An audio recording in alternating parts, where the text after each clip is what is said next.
والدنيا كلها أيام وليالي معدودة، ما هي إلا أيام ثم ينتقل عنها العبد.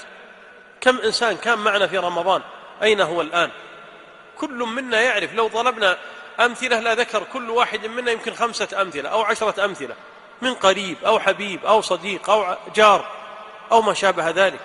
فإذا أيها الإخوة الكرام، العاقل هو الذي يستغل هذا الزمن بالتوبة والرجوع إلى الله سبحانه وتعالى. وكل أحد يقدم على الله فإنه يتمنى العمل الصالح، كما أخبر عليه الصلاة والسلام في الحديث الحسن: ما من أحد يقدم على الله إلا ندم، فإن كان محسنا ندم أن لا يكون ازداد، وإن كان مسيئا ندم أن لا يكون استعتب، وفي رواية ندم أن لا يكون نزع.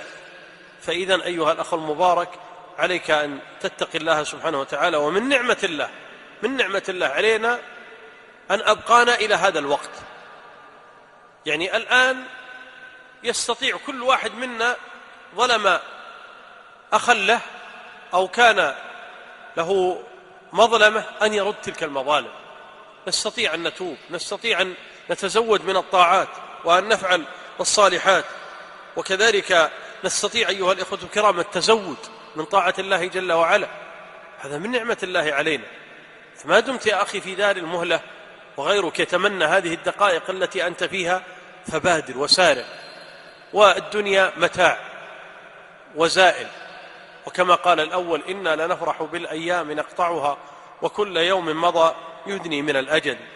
كما قال عمر بن عبد العزيز قال: إن الليل والنهار يعملان فيك فاعمل فيهما، يعني بطاعة الله.